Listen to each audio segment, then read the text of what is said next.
Bonjour chers co-créateurs, co-créatrices, bonjour Guillaume. Bonjour Lilou. Nous sommes au Maroc, ta terre d'accueil. Ma terre d'accueil. Ça fait combien de temps que tu vis ici? Bientôt 7 ans. Bientôt 7 ans, ouais. Waouh. Je t'ai découvert, je ne te connaissais pas encore il y a quelques jours et la vie nous a réunis. J'ai découvert ce magnifique projet dans lequel tu t'es investi depuis de nombreuses années auprès de Béatrice, Tout à fait. qui était la personne source de Aloe Agafay, qui est à l'entrée, on va dire, du désert, c'est ça, à 20 minutes de Marrakech? 20 minutes de Marrakech, une demi-heure à l'entrée du désert d'Agafay, sur le flanc est d'Agafay, tout dépend de comment on le regarde. Ouais. C'est dingue de se lancer dans de tels projets comme ça, de voir cette verdure et tout ce qui se passe là, et ce que vous avez pu faire grandir, et toutes ces plantes et ces légumes avec si peu d'eau, si peu de ressources. C'est dingue. Lilou. Bravo pour tout ce que tu... Enfin, on va retracer ton parcours parce qu'il est étonnant. Je veux dire, il y a presque 3 vidéos en une là. D'ailleurs, tellement l'information est riche en inspiration. Il y a énormément de connaissances que tu as acquis aussi et beaucoup de vie en une que tu as vécu jusqu'à rencontrer justement Béatrice qui a créé, enfin qui a acheté cette terre en 2011, c'est ça, dans cette partie du désert, une roche, un sol qui est très sec, désertique, c'est fou. J'en suis encore, moi qui l'ai visité il y a peu de temps, je suis surprise que ce soit possible. Et dire que tu as appris plein de choses au travers de YouTube aussi, et des tutos diffusés en ligne, et c'est vraiment génial quand même. C'est uniquement grâce aux tutos YouTube, parce que je suis pas du tout de la partie. Enfin, je suis d'origine normande, du monde agricole un petit peu quand même, donc j'avais quelques petits gènes quelque part, des petites notions, mais grâce aux tutos YouTube, je me suis instruit, j'ai suivi les tutos, et puis voilà, j'ai mis en pratique, et puis la permaculture, l'observation, la patience. Les échecs. Les échecs, énormément, bien sûr. Ouais. Énormément. Surtout là où on est, dans le contexte où on est, dans des conditions semi-arides, avec des étés très chauds, avec une pluviométrie vraiment plus que faible. Depuis 4 ans ici à Marrakech, c'est compliqué. Ouais. Avec des techniques ancestrales que j'ai pu reprendre grâce, encore une fois, au tuto, voilà, on est arrivé à petit reverdir ces terres qui étaient désertiques depuis toujours, quoi. Donc, c'est hyper inspirant. Béatrice a elle-même été inspirée parce que c'était une photographe, d'après ce que j'ai compris, qui habitait depuis des dizaines d'années au Maroc, et elle a eu la chance de rencontrer Pierre Rabhi. C'est ça. Et là, elle a décidé de créer, elle a eu cette vision finalement pour cet endroit, cette terre. Le déclic, suite à une formation, enfin un stage auprès de Pierre Rabhi, très inspirant bien sûr, Pierre Rabhi, pour tous ceux qui l'ont connu et qui ont été à ses formations, enfin qui l'ont suivi dans sa philosophie, dans ses démarches. Du colibri. Du colibri, et puis voilà, le petit colibri s'est envolé de Marrakech, et elle a pris conscience que la ville, elle était fatiguée de la ville, fatiguée du monde, du brouhaha. La pollution. La pollution aussi, comme dans toute ville, et puis le déclic, ça a été la campagne. Elle s'est dit, mais voilà, c'est là-bas qu'il faut que j'aille vivre. Et donc, elle s'est mise en quête d'un terrain aux alentours de Marrakech. Une femme seule, célibataire à l'époque, faut déjà oser quand même. Elle doit pas avoir elle doit être bien... Il y a du tempérament. Il y a du tempérament, elle est visionnaire, Béatrice. Voilà, c'est une guerrière, visionnaire. Et donc elle a trouvé cette terre il faut être un peu fou, un peu inconscient, mais il n'y a qu'à ces gens-là que la vie sourit, je dirais presque un petit peu.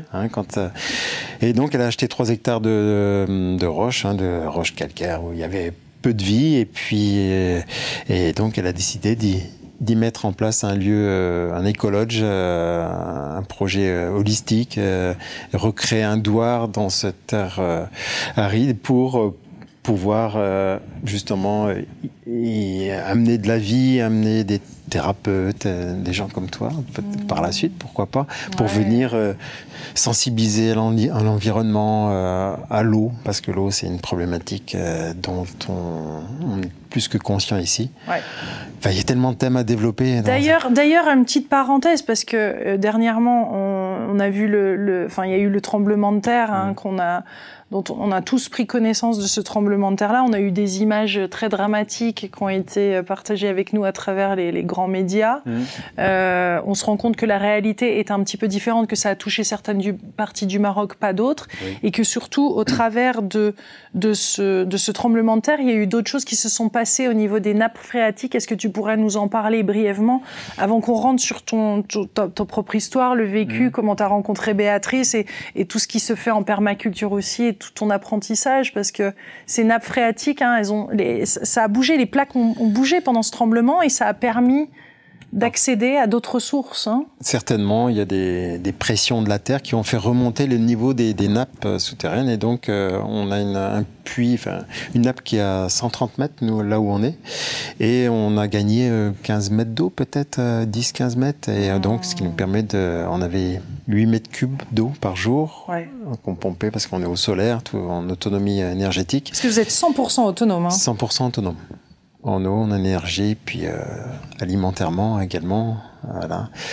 Au niveau des semences aussi, 80%. Voilà, on tend vers l'autonomie, même si c'est bien sûr très difficile d'arriver à une autonomie totale. C'est pas possible en soi, mais on tend vers cette autonomie petit à petit. Prêt à accueillir des pluies torrentielles quand elles seront présentes. Prêt à accueillir des pluies torrentielles au travers de tous les bassins qu'on a pu réaliser, des travaux un peu titanesques, sans outils. On a fait des réservoirs, enfin voilà, pour emmagasiner un maximum d'eau le jour où des orages ou des pluies torrentielles vont déverser sur la Louis d'Agafay. Parce qu'en 20 minutes, je crois que ce que tu me disais, en 20-25 minutes, il peut y avoir des pluies torrentielles telles que ça remplit cet énorme bassin que j'ai vu, que vous avez fait naturellement. C'est ça. Ça va très vite, en fait. Oui, parce qu'on récolte toutes les pluies avoisinantes, c'est rare. Voilà, on a stocké 80 mètres cubes quasiment en une demi-heure de temps, on va dire, grosso modo. Donc on ne se rend pas compte de ces conditions extrêmes, de ce que c'est. Non, on ne se rend pas compte. Et puis à côté d'un désert comme ça, ça ruisselle, l'eau va très vite et voilà, c'est tellement une richesse cette eau. Enfin, c'est puissant l'eau, c'est source de vie. Sans eau, il n'y a plus rien, quoi. Hein. On prend notre baluchon, on s'en va s'il n'y en avait plus d'eau. L'année dernière, on n'a eu que 60 mm d'eau, juste à Agafay, là où on est. Ouais. À côté Marrakech, beaucoup plus. Sur Amis Smith, beaucoup plus aussi. Nous, on est à côté du désert, donc le désert n'attire pas l'eau. Et c'est en reboisant, c'est ce qu'on est en train de faire depuis des années, on reboise, on plante des arbres pour attirer les nuages, pour qu'ils déversent de l'eau, l'eau divine sur ce lieu. Et ce qui est fou, c'est ce que tu me disais, c'est qu'il y a même des espèces et des animaux et des grenouilles et des tortues qui sont venus et qui ont trouvé le moyen, et des vers de terre qui ont trouvé le moyen d'être là, de venir jusqu'à vous, alors qu'avant, il n'y avait rien. Ça, et tu as découvert, alors là aussi j'adore à travers de tutos, que finalement il y avait une réponse à ça. Voilà, les vers de terre par exemple, je me suis posé la question, comment un ver de terre a pu venir prendre naissance dans nos terrasses, dans nos planches qu'on a pu réaliser. Et puis sur les tutos, j'ai appris qu'en fait les oiseaux mangent les vers de terre et les petits œufs qui composent le ver de terre, et que l'oiseau vient déposer ses petits excréments sur nos terres. Et puis voilà, l'œuf du ver de terre rentre dans le sol, et puis voilà, ça après...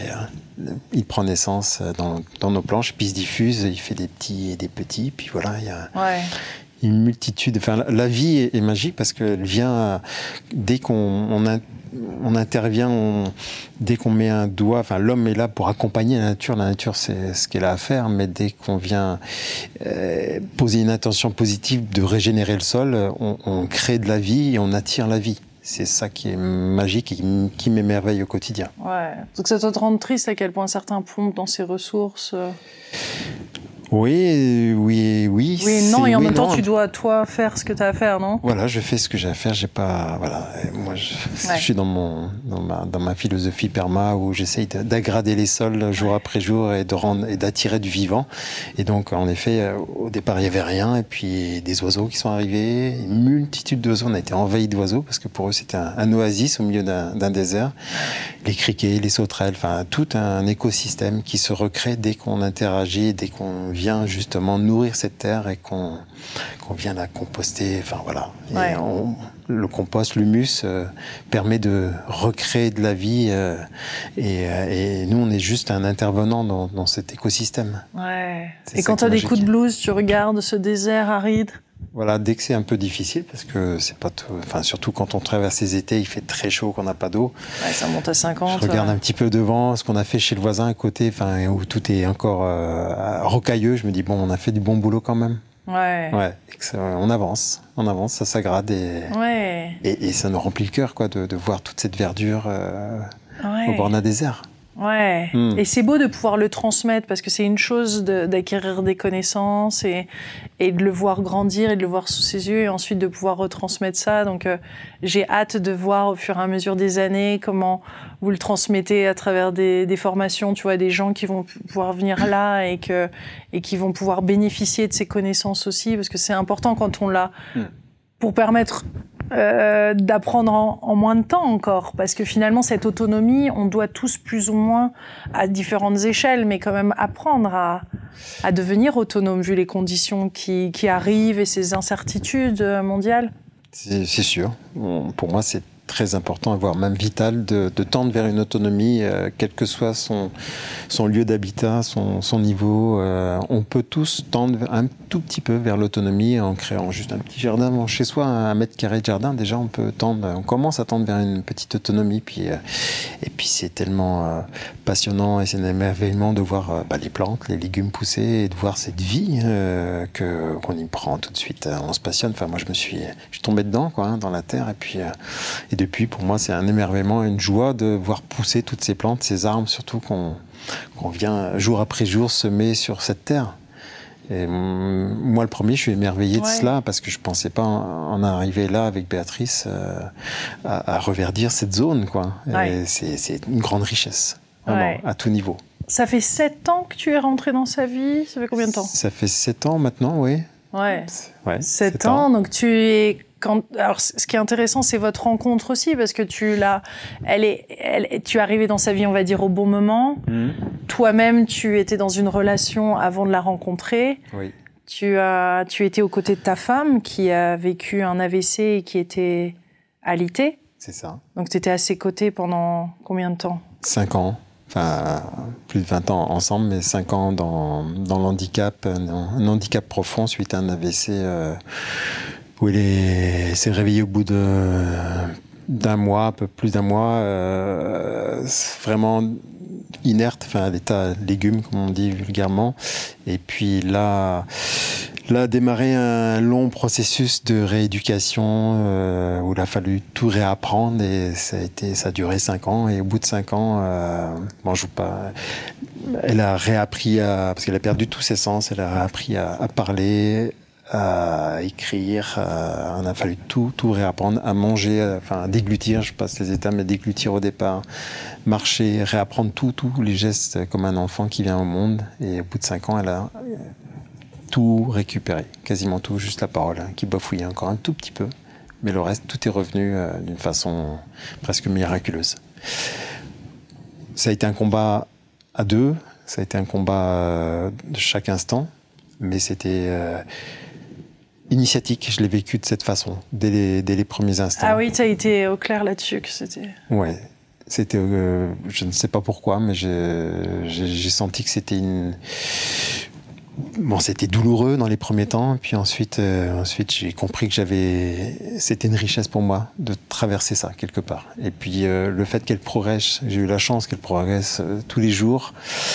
Ça a été malgré tout une joie pour moi de l'avoir progressé par rapport à là où elle venait, parce que on m'avait depuis le départ me dit le corps médical m'avait dit qu'elle allait pas passer la nuit la première fois, ni la deuxième nuit, ni la troisième nuit, ni la semaine, et qu'elle allait rester à l'état légume. Et puis au final, voilà, 5 ans après, elle a tout retrouvé. Et vous aviez passé du temps sur la route ensemble, vous avez vécu... c'était 7 ans, c'est ça Voilà, on a une vie Vous êtes partis nomades, atypiques déjà pendant... On a tout lâché, on est parti découvrir notre beau pays de France et de Navarre, et on venait les hivers au Maroc profiter de ce beau soleil qui rayonne l'hiver ici. Et donc à quel moment tu te dis, parce qu'il y a cette histoire d'autobus quand même, qui ensuite tu réaménages un autobus complet, un gros autobus, Et tu l'amènes d'ailleurs, il est arrivé au désert à un moment, d'après ce que j'ai compris, cet autobus, mais comment ce rêve d'enfant est revenu et tu t'es autorisé à le faire alors que tu étais en train d'assister ta femme, enfin de faire ce parcours justement initiatique avec elle et l'aider. Comment tu as pu trouver la joie et l'envie de réaliser un rêve qui, ma foi, est un rêve, le tien, tu vois. Comment t'arrives à combiner les deux? Parce que c'est fou souvent, on met tout de côté. Enfin, tu l'as mis de côté d'ailleurs pendant un certain temps, ta vie. Ma vie était vraiment de côté pendant 2 années, parce que je me suis vraiment occupé d'elle heureusement par le biais du corps médical dans les premiers instants. Et puis au bout d'un certain temps, j'ai pris à bras le corps l'handicap et c'était difficile pour moi d'avoir tout ce personnel autour de moi. Je me suis occupé d'elle, l'étalité, j'ai fait les soins, tout ça. Et puis au bout de 2 ans d'accompagnement, je me suis dit, j'ai pris conscience que la vie était très précieuse et qu'elle pouvait s'arrêter. Voilà, maintenant, à l'instant présent, comme ma femme, quand elle s'est effondrée devant moi, ça a été violent. Et puis, il y a un avant, un après. Il y a une prise de conscience à se dire que la vie, c'est cette richesse de vie que l'on a, là, ça peut s'arrêter, notre corps physique peut être très fragile et ça peut s'arrêter maintenant aussi. Donc, j'ai eu, au bout de 2 ans, une grosse prise de conscience du jour où ma femme a retrouvé, elle a repris, elle a commencé à faire les premiers pas. Qu'elle a commencé à retrouver un tout petit peu d'autonomie, qu'elle a commencé à se préparer des petits déjeuners. J'ai pris conscience que je me suis dit, mais toi, qu'est-ce que tu as envie de faire? Et je me suis regardé dans un miroir un bon matin. Qu'est-ce que tu as envie, là, toi, maintenant? Qu'est-ce qui te ferait plaisir? Et puis le lendemain, sur le lendemain, j'ai ce rêve d'enfant qui était au fond de moi, qui a ressurgi. Et mon rêve, c'était d'acheter un bus, de le transformer en camping-car autonome autant que possible. Et un rêve un peu fou, c'était pas du tout le moment, c'était pas la situation. Et j'ai ouvert l'ordinateur, je suis allé sur un site vendeur, et puis j'ai vu un premier bus. Et tu as su rapidement que c'était celui-là. Et en fait, c'était une évidence. Il m'a interpellé au travers d'une photo. J'ai appelé la personne, j'ai pris quelques renseignements. Est-ce que je peux venir le visiter? Oui. J'ai rappelé une semaine après. L'annonce était plus sur sur l'ordinateur. Et je dis tant pis, on laisse tomber. Et puis il y en aura d'autres. Et puis chaque soir, je visualisais ce bus avant de me coucher que j'avais vu sur cet écran. Et au bout d'1 mois et demi, le camping-car que l'on avait auparavant était resté dans la cour sans bouger pendant 2 ans, et j'ai proposé à ma femme maintenant qu'elle marchait, je dis, est-ce que tu te sens capable de monter dans le camping-car? Et puis elle avait un grand sourire, elle parlait pas encore à l'époque, et donc j'ai rempli le frigo, et puis on est parti en camping-car direction ce petit village. Vous avez pris note de ce lieu où était le bus. Et dis-nous comment tu l'as tout de suite reconnu, parce que c'est hallucinant cette histoire. En fait, c'était un tout petit village et je voyais sur cette photo, en fait, le bus qui était sur le bord d'une route. Donc, je me suis dit, bord d'une route, c'est un petit village, je vais le voir. S'il est encore dans ce village, dans ce lieu, alors, forcément, je vais le croiser. Un bus, ça passe pas inaperçu. Je suis arrivé le samedi en fin de journée dans ce petit village et j'ai vu ce bus qui était comme sur la photo, sur le bord de la route. Je dis, mais il est toujours là. Donc, je me suis garé, on a passé la nuit avec ma femme et le lendemain matin, je suis allé tourner autour de cet autocar. J'ai rencontré son propriétaire et puis au bout d'1 heure de visite, j'étais devant ce bus et j'ai regardé les plaques d'immatriculation et là la synchronicité parfaite, la magie de la vie a opéré. Cette plaque d'immatriculation était mes initiales de mon nom, de mon prénom, de mes chiffres numérologiques et de mon signe zodiacal, le Verseau. Ça a été, j'ai toujours les poils qui se dressent quand je revois ce moment. Et de ce jour, je me suis dit, il est pour toi. Ça ne peut pas être autrement, il est pour toi. Et suite à ça, s'en est engendré une histoire incroyable de rencontres, de synchronicité qui ont fait que tu as pu l'acquérir aussi et que tu as été rassuré. Et ce qui est fou, c'est que la magie, tout a opéré et c'est-à-dire que c'était une évidence et tu as eu les fonds nécessaires et le prix a changé. Enfin, bref, tout s'est arrangé pour que tu puisses avoir ce bus et que tu le réaménages. Voilà, quasiment, on me l'a donné, ce bus, la personne voulait s'en débarrasser, mais alors pas du tout. C'est pour ça que c'est important, ce genre de conversation, et c'est important de les partager, c'est important de les diffuser, tu vois, pour moi, parce que ça montre à quel point on peut avoir des rêves fous, des rêves, une envie de créer un centre, une envie de partir sur la route, de faire des projets fous, on ne sait pas où l'argent elle est, on ne sait pas comment ça va se faire, et pourtant quand on y croit, quand on a cet appel du cœur, quand on a cet élan, tout est possible. Tu vois, je trouve ça hyper important de partager cette histoire du bus, mais il y a pas que cette histoire du bus. Et en effet, il y a eu plein de synchronicités après que tu as vécu, dont on parlera pas forcément là, mais qui ont fait que tu as pu rencontrer la personne qui, à l'origine, était mécanicien de ce bus-là, qui t'a rassuré. Enfin, voilà. Et bref, le bus a été tien. On avance un peu. Tu l'as entièrement réaménagé. Voilà. Grâce, entièrement désossé, réaménagé. Une aventure folle qui t'a mis combien de temps? 5 ans. 5 ans. 4 ans, ouais, 5 ans. Ouais. Et là, ta femme était encore là? Elle était dans l'handicap, et tout en l'accompagnant, je passais les jours, les nuits sur le bus, et dès que j'avais un instant, ça me faisait un bien fou. J'étais dans une joie intense parce que c'était un cadeau du ciel pour moi. De par cette synchronicité, j'ai eu une énergie de fou. Oui. Je dormais ça peu. Ça a équilibré en plus, voilà. Je suppose, que tu traversais. C'était un exutoire. Ça m'a fait un plaisir énorme. Freedom, pourquoi Freedom, il s'appelle? Freedom parce que j'ai eu un vécu en Afrique, et là-bas, ils écrivent Freedom de cette façon, F-R-I-D-O-M.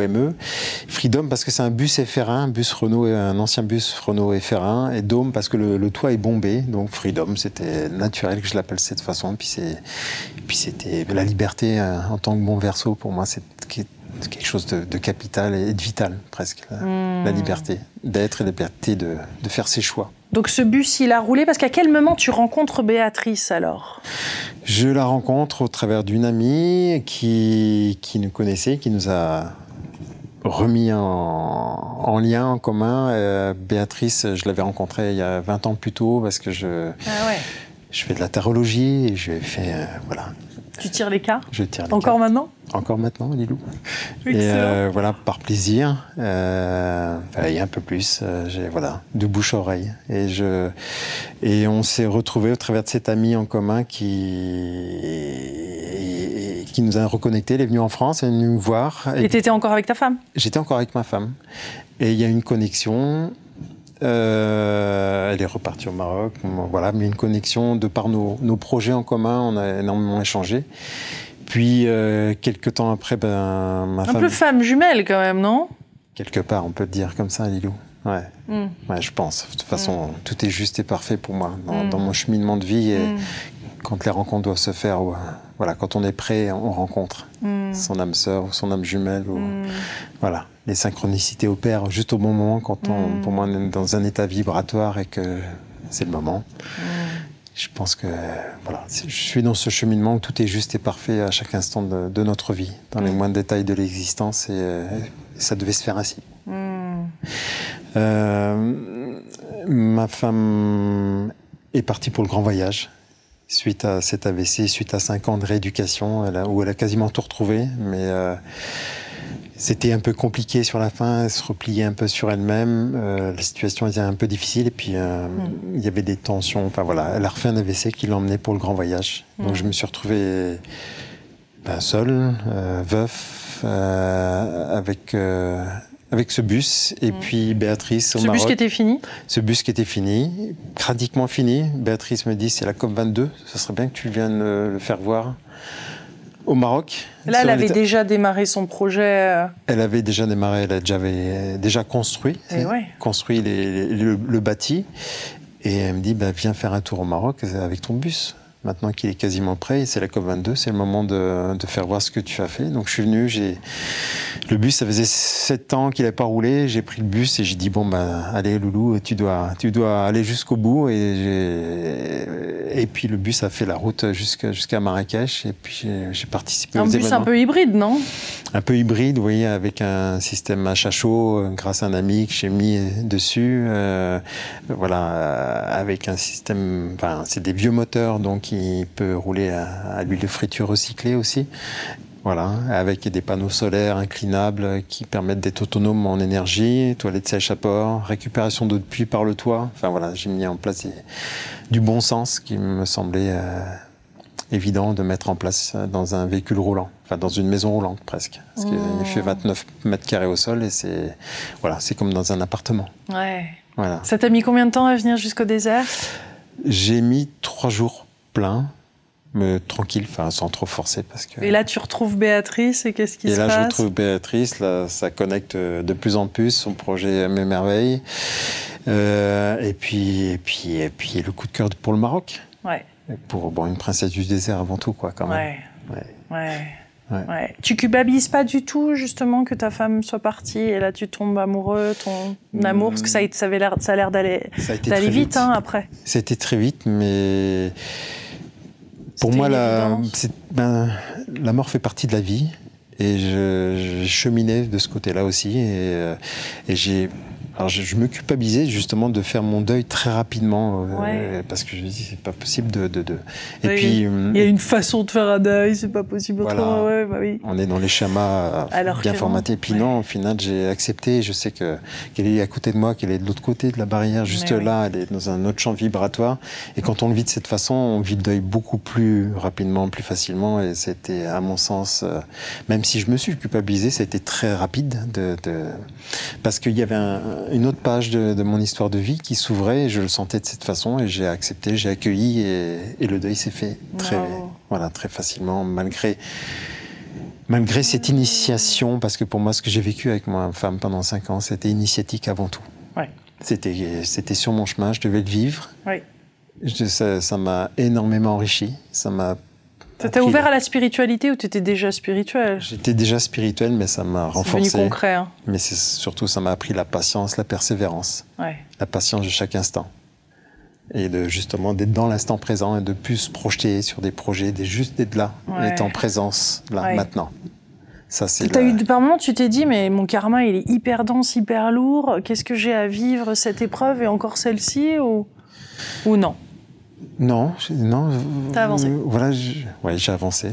Je l'ai accepté. J'étais dans l'acceptation dès le départ. C'est ça qui est drôle, mais je me suis perturbé. Enfin, j'étais perturbé dans les premiers temps. Je savais quelque part que c'était bon pour moi. Ça peut paraître complètement incroyable. Non, mais tu le dis bien. Ouais. Je savais que c'était bon parce que j'étais timide, réservé, introverti. J'étais vraiment quelqu'un de par des schémas familiaux, héritage, renfermé sur moi, inhibé, et puis ces leçons de vie m'ont permis de me retrouver moi, au fond de moi.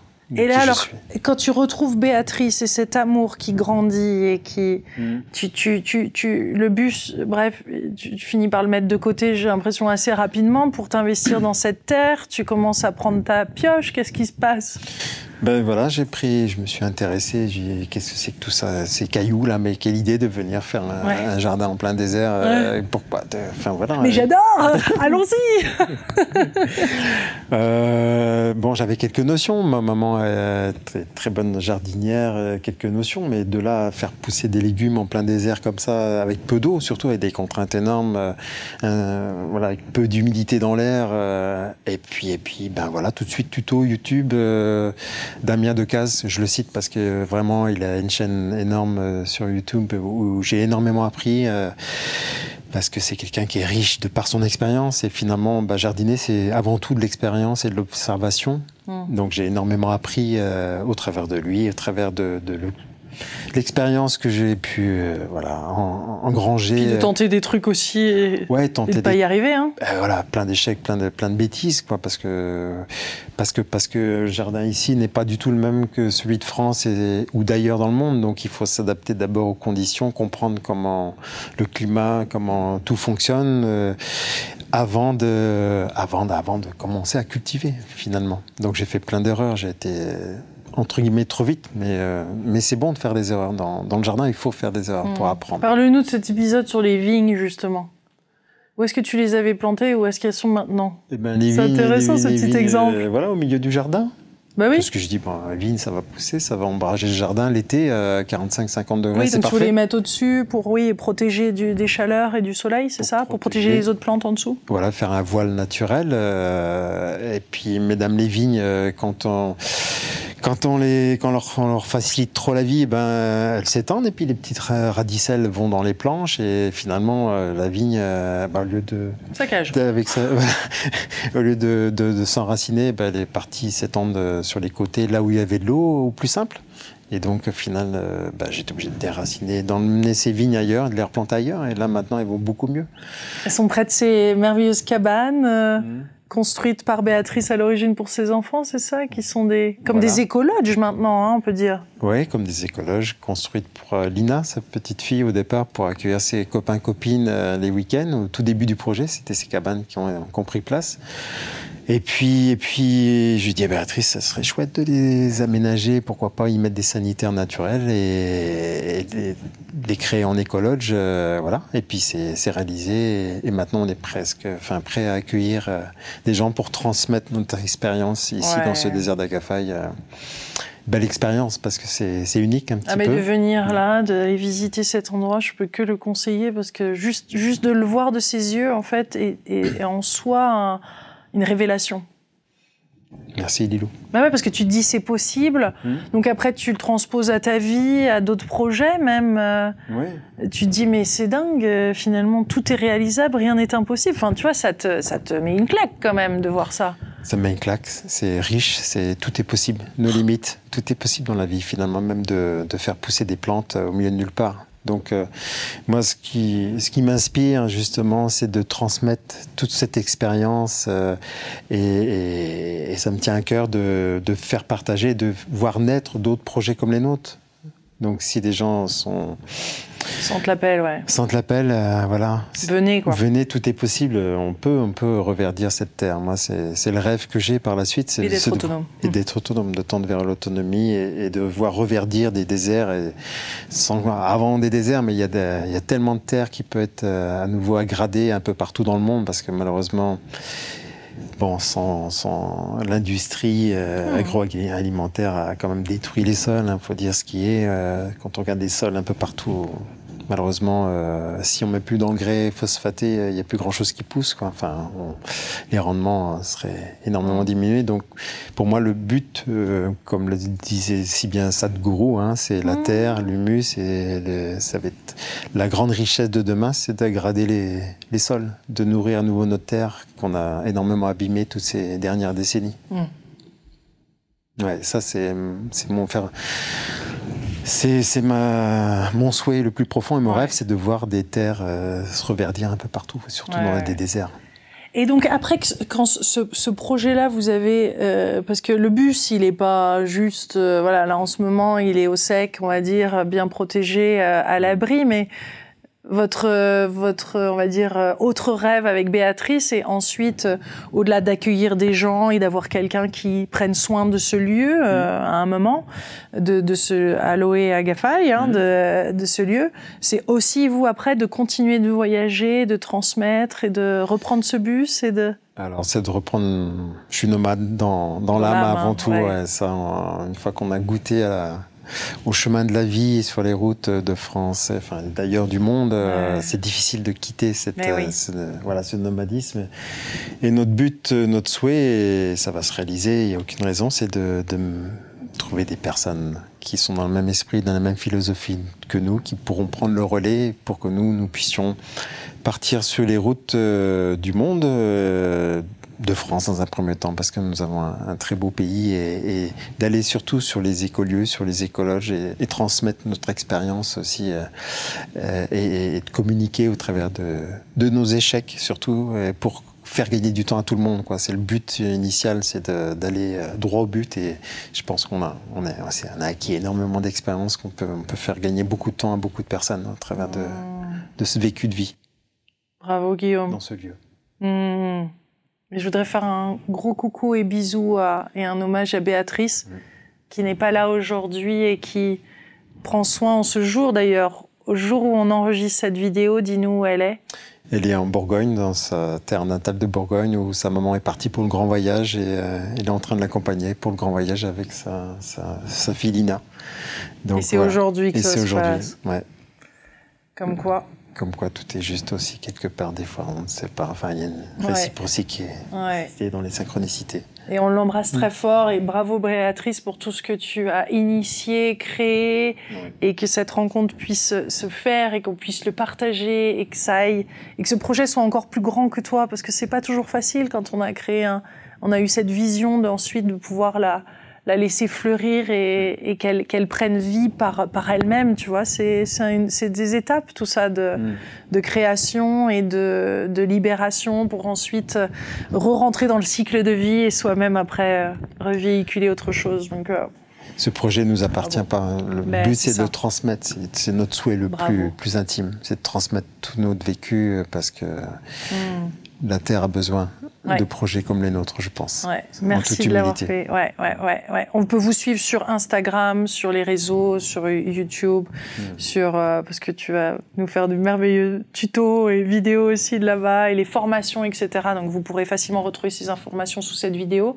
Vous pouvez également écouter cette émission si vous l'avez aimée en podcast, en audio, tout en jardinant, pourquoi pas. Bien sûr. Et si elle a été source d'inspiration pour vous, n'hésitez pas à la partager autour de vous. Merci et merci Guillaume. Merci Lilou, c'était un plaisir et un rêve de te rencontrer un jour. Et mon rêve s'est exaucé, merci infiniment. Avec joie. Gros bisous, un bonheur et à bientôt chers co-créateurs, on vous embrasse très fort du Maroc. Merci, à très bientôt. Au revoir.